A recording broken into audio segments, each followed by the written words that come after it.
สบายดีทุกคนมื้อนี้มาพบกับน้องน้ำฝนยิ้มหวานเก่ามื้อนี้เนาะหลังจากที่ห่างหายกันไปดนประมาณเกือบ2 ปีคันจิ๋วพิษได้มื้อนี้นะจ๊ะน้ำฝนจะกลับมาเฮ็ดช่อง YouTube อีกครั้งหนึ่งตัวนี้เป็นช่องใหม่เด้อทุกคนเด้อผู้ใดเห็นก็สามารถฝากตามแน่เด้อสวยแซ่เป็นกำลังใจให้น้ำฝนแน่เด้อกลับมาหอบนี้มีลูก1 คนละเด้อเนาะมื้อนี้นะจ๊ะเฮาก็จะมาเฮ็ดคีเฮ็ดกินให้น้องเพลงเนาะเพราะว่าลูกน้ำฝนได้7 เดือนแล้วลูกน้ำฝนได้กินข้าวแล้วนะทุกคนเนาะมื้อนี้จะมาเฮ็ดของกินให้น้องเพลงเนาะเมนูมื้อนี้จะเป็นข้าวต้มกุ้งใส่มันฝรั่งเนาะเฮาไปเฮ็ดกันเลยทุกคนตอนนี้เพิ่นกำลังนอนอยู่เนาะนี่จ้าน้องเพลงเด้อทุกคนเด้อน้องเพลงมันแนะนำโตเนาะผู้ใดยังบ่เคยเห็นก็ฝากน้องเพลงหน่อยเด้อมาแล้วทุกคนเมนูมื้อนี้เนาะจะเป็นข้าวต้มกุ้งชื่อว่าข้าวต้มกุ้งกับแม่นกับข้าวกับกุ้งนี่แหละสิเอาข้าวต้มใส่กับกุ้งเนาะข้าวที่เฮาใส่มันจะเป็นข้าวอันนี้เด้อทุกคน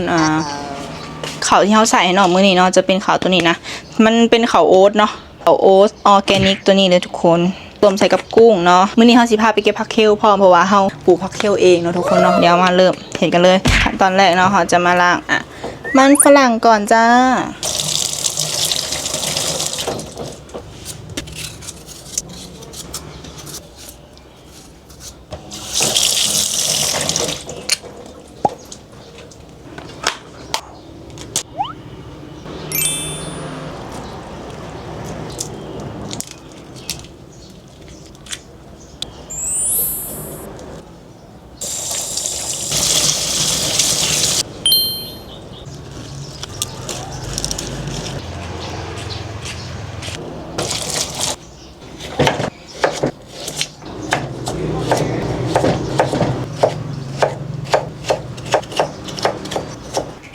จะใส่เป็นหม้อหุงข้าวในการต้มนะทุกคนเด้อจะคล้ายๆแบบประมาณแบบตุนนะทุกคนเนาะใส่น้ำลงไปเนาะกะเอานะเฮาอยากได้แขนอยากได้แบบเป็นฟิลประมาณในเฮากะเอาเลยอันนี้นะฝนจะเห็นเป็นฟิลประมาณแบบว่าแขนน้อยนึงเนาะเพราะว่าน้องเพลงเพิ่งมากินแบบแขนเนาะแล้วเฮาก็จะใส่กุ้งลงไปจ้ามันฝรั่งนี่มันอยากเปื่อยยากเนาะเฮาจะเอาใส่ก่อนนี่จ้าเราจะปล่อยให้ตัวนี้ผดก่อนเนาะผดอะไรกะเราจึงจะใส่ข้าวลงไปเนาะเพราะว่าข้าวโอ๊ตมันเปื่อยไวเนาะเราก็เลยจะใส่ตามหลังเนาะให้ซุ้มนี่ผดก่อนเนาะโอเค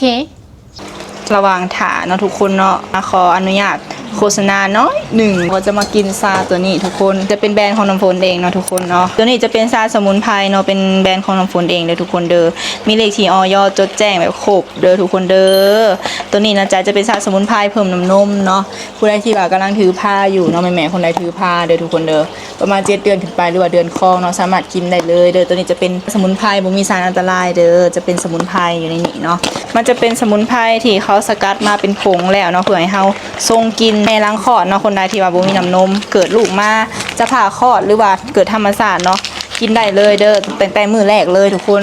เราจะทรงใส่น้ำอุ่นเนาะทุกคนเนาะอันนี้สามารถกินได้ตลอดกินได้ระหว่างวันกินได้เวลาใดก็ได้มื้อหนึ่งกินจักซองก็ได้เด้อบ่มีกำหนดนะจ๊ะเฮากินได้น้ำนมเฮาก็จะขุ่นจะหวานเนาะทุกคนเนาะและมันก็จะสวยให้นมเฮามาแห้งพร้อมนะจ๊ะผู้ใดบ่มีน้ำนมเพียงพอให้ลูกกินน้ำฝนแนะนำเอาตัวนี้ไปลองได้เด้อใส่น้ำประมาณ150 ml เด้อตัวซองหนึ่งนะจ๊ะแนะนำกินแบบอุ่นๆเลยทุกคนจะได้ผลดีแห้งเนาะผู้ใดเข้ามาเบิ่งเป็นแม่ลูกอ่อนหายนมอยู่สามารถเอาตัวนี้ไปบำรุงน้ำนมได้เด้อทุกคนเด้อกินตัวนี้แหละน้ำนมขุ่นน้ำนมหวานแน่นอนเด้อ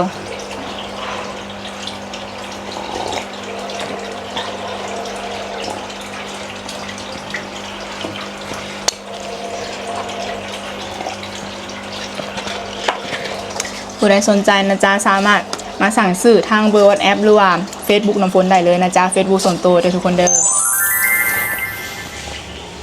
รสชาติบุคมเลยทุกคนเด้อรสชาติจะเป็นแบบ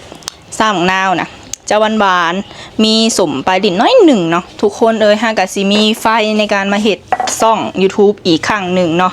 เพราะว่าหายไปกับแบบว่าเฮาเสียใจที่ซ่องมันถูกปิดนะเพื่อสิมีแบบมีไฟมาเฮ็ดอีกทุกคน ผู้ติดตามจนว่าสิฮอดแสนนะอีกเนาะให้2 ปิวก่อนเนาะบ่ได้อันน่ะ3เนาะทุกคนเนาะมาวันนี้เริ่มต้นใหม่เนาะวันนี้เนาะเริ่มต้นใหม่เด้อขอให้เป็นเริ่มต้นที่ดีนะจ๊ะเนาะ ฝาก FC ทุกคนเนาะ FC ผู้เก่า FC คนเก่าที่ว่าหาส่องน้ำฝนบ่เห็นก็คือสิว่าโอ้ยไปไสเนาะบ่เห็นเฮ็ดคลิปนะเห็นส่องนี่ก็ฝากติดตามเด้อฝากบอกต่อๆกันไปนะทุกคนเด้อว่าน้ำฝนกลับมาเฮ็ดคลิปแล้วเด้อฝากซัพพอร์ตได้ทุกคนเนาะแต่ว่าก็คือสิบ่ได้ค่อยได้ไปไสเนาะแต่ว่าสิเฮ็ดคลิปทุกอย่างให้เห็นคือเก่าให้เบิ่งคือเก่าเนาะการใช้ชีวิตการไปนั่นไปนี่เดี๋ยวจะถ่ายคือเก่านะทุกคนเนาะแต่ว่าก็จะถ่ายอยู่ในเฮือนนี่หลายเพราะว่าเฮาเลี้ยงลูกอยู่เฮือนเรายังเป็นแม่ลูกอ่อนอยู่นะทุกคนเนาะก็คือสิบ่ได้ไปไสหลายคือแต่ก่อนเนาะทุกคนเนาะแต่ก็เดี๋ยวจะพยายามนะทุกคนเด้อฝากซัพพอร์ตนะทุกคนเนาะฝากติดตามนะทุกคนเด้อไปเดี๋ยวเราไปเบิ่งคลิปกันต่อจ้าโอเคทุกคนตอนนี้มันก็พดแล้วนะทุกคนเด้อนี่จ้าว้าวอุ๊ยฮอนหลังจากที่มันพดแล้วเนาะทุกคนเนาะกุ้งมันสุกแล้วมันก็แข็งเลยแต่ว่าเขาอยากได้น้ำนัวของกุ้งนะเขาก็เลยเอาลงไปเลยเขาก็จะเอาอันนี้ลงไปนะจ๊ะข้าวโอ๊ตเด้อทุกคนเขาก็จะกะใส่นั่นแหละนะทุกคนจะใส่ประมาณ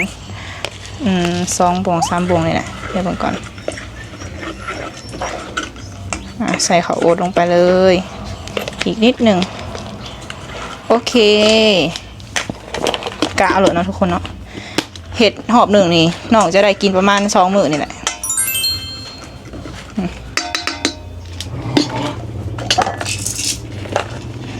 หลังจากนั้นก็เอาผักเคลลงไปจ้าผักเคลเนาะเราก็จะเด็ดเอาแต่ใบมันเดี๋ยวนี้เอาก้านมันออกเนาะจะเอาผักเคลลงไปเราก็จะตุนจนผักเคลนะสุกแล้วก็ข้าวตัวนี้เปื่อยเนาะทุกคนเนาะหลังจากนั้นนะจ๊ะเราก็จะอัดฝาแล้วก็ตุนจนผักเคลเปื่อยเนาะกับข้าวให้มันเปื่อยแล้วทุกคนเนาะหลังจากนั้นเราก็จะผักให้มันเย็นแล้วก็จะเอามาบดแล้วทุกคนเนาะเดี๋ยวไปเบิ่งขั้นตอนการบดกันเลยจ้าป้าทุกคนเลยเผื่อตุนแล้วจนมืดแล้วเนาะทุกคนเนาะมืดแล้วพอดีหอยเวลาน้องเพลกินข้าวแล้วเพิ่นก็ตื่นได้ประมาณโดนตื่นแล้วตื่นมาถ่ายกินข้าวเนาะบัดนี้เนาะหลังจากที่เขาผักให้มันเย็นแล้วเขาก็จะมาปั่นกันเนาะทุกคนเด้อเครื่องปั่นของเขากะนี่เนาะฝนใส่เป็นเครื่องปั่นตัวหน่อยอันนี้เอามาปั่นเฉพาะอาหารของน้องเพลงเนาะเครื่องปั่นตัวน้อยทุกคนซื้อถือเลยทุกคนเลยถือแห้งตัวนี้นะบางคนคือซีมีเนาะนี่ฝนซื้อมา2 เครื่องแล้วจิ้วแต่แจวเนาะตัวนี้เนาะก็คือแบบมันดีแห้งอีกเครื่องหนึ่งนะฝนซื้อมาเฉพาะว่ามาปั่นแจวซีฟู้ดเนาะเพราะว่าน้ำฝนกับอายุน้ำหมักกินแจวซีฟู้ดมักกินอาหารทะเลนะเนาะเขาก็เลยซื้อมาเพื่อปั่นแจวซีฟู้ดแล้วตัวนี้นะซื้อมาปั่นข้าวลูกเนาะตัวนี้นะซื้อมาปั่นข้าวลูกมันกับบดละเอียดดีเลยทุกคนเลยคักเนาะนี่เขาจะเห็นให้มันแห้งแบบนี้เลยทุกคนเพราะว่าน้องเพลงเรามักกินแบบแข็งๆเนาะเพื่อปั่นมันก็จะแบบพอดีนะตัวนี้นะจะแข็งแบบพอดีเลยโอเคหลังจากนั้นเดี๋ยวเราจะมาปั่นกันเลยเนาะเพื่อเขาอุ่นเขายังเลยเพราะว่าเขาตัวนี้กินเขาก็เห็ดกินหลายเถื่อเนาะเอาลืมมาใส่ตัวนี้น้ำลืมใส่ตัวนี้ว่าหมุนคือภูเขาจะเทือกว่ะนี่เนาะอัดตัวนี้เข้าไปแต่ก็หมุนตัวนี้เนาะมันใส่ง่ายใส่สะดวกใส่สบายนะตัวนี้นะทุกคนแนะนำเลยเด้อไปตามกันได้นะจ๊ะราคามันถือแสนถือราคาบ่หอดแสนทุกคนเลยเนาะเอาเบิ่งกันนี่ทุกคนนี่เขาก็จะปั่นแบบนี้เลยนี่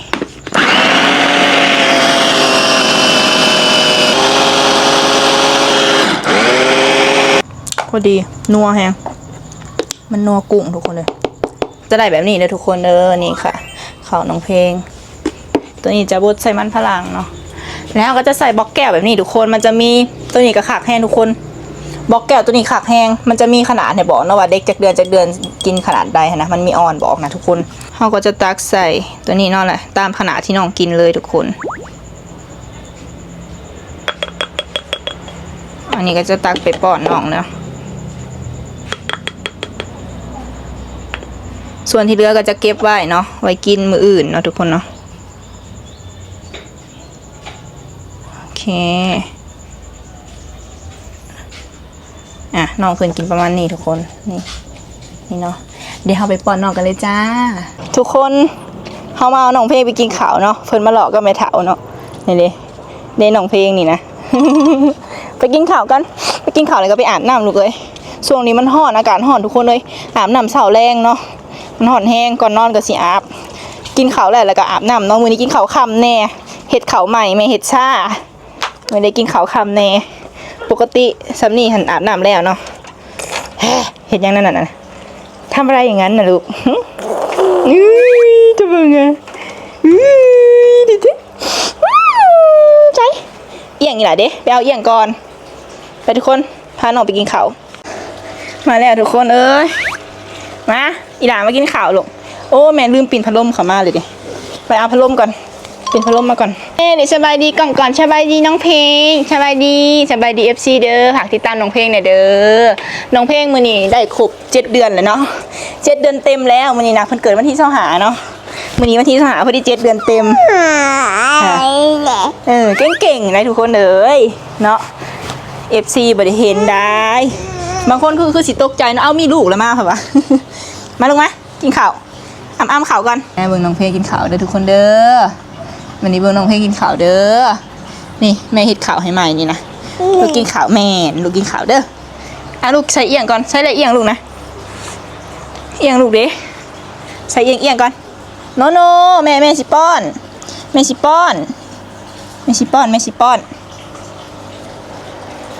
สิหายแล้ววันนี้สิหายเลยทุกคนเลยมาวันนี้มาแม่ป้อนมาโอเคแม่ป้อนโอ้ยอยากกินข้าวแห้งเหรอทุกคนเอ้ยอยากกินข้าวแห้งลูกเป็นอะไรรสชาติ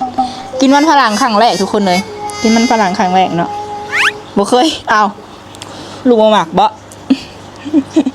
กินข้าวเก่งๆเลยได้น้องเพลงเนี่ยกินหลายๆเลยนี่นะมัมเดี๋ยวแล้วมัมก่อนมัมเป็นอะไรลูกรสชาติเป็นอะไรรสชาติแปลกๆวะทุกคนนี่เด้อนั่งกินจนมันสิเปื้อนนอนกินนี่แหละลูกเอ้ยเอากินเอาเนาะน้องมันกินง่ายกว่าเนาะโอเค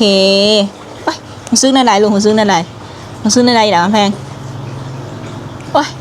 หมักปันไดเนาะรสชาติว่าอยากแซ่บปันไดบ่ลูกเป็ดอาบน้ำในคลองตากระจ่องแลมองเพราะในคลองมีหอยปูปลา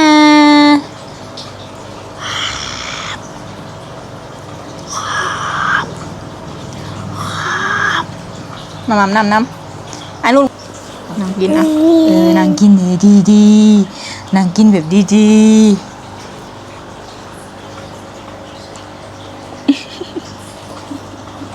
โนลูกโนมัมเห็นเดี๋ยวเขียวไปอาบน้ำไว้โอ้มันคำแล้วนี่อุ้ยดูสิมาขวมถั่วแม่เลยนะใดจะให้ลูกก็บ่ได้กินข้าวมัมก่อนบ๊ายบาย FC ก่อนเดี๋ยวจะมาเบิ่งตอนสุดท้ายน้องเพลงกินเกลี้ยงนะทุกคนเนาะเพิ่นบ่อยู่นี่ต้องได้นั่นนี่เพราะว่าเพิ่นสิเอากล้องนะตั้งถ่ายบ่ได้เด้นั่นน่ะ น่ะเราสิเอาไว้ไกลๆกัน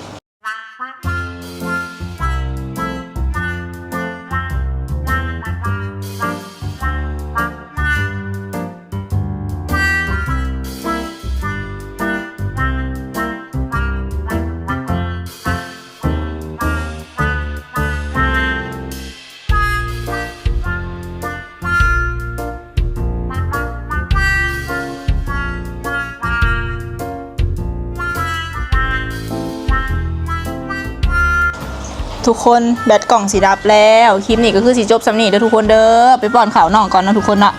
เอามื้อหน้าสิมาให้เบิ่งจนจบเนาะว่ากินข้าวเบิดบ่เนาะมื้อนี้คลิปจบสำนีเนาะลูกเนาะอีดาคำแพง บ๊ายบายนี่ลูกบ๊ายบายทุกคนฝากติดตามช่องใหม่หน่อยเด้อบ๊ายบายเด้อผู้ใดเบิ่งคลิปนี้จบกะขอบใจหลายๆเด้อบ๊ายบาย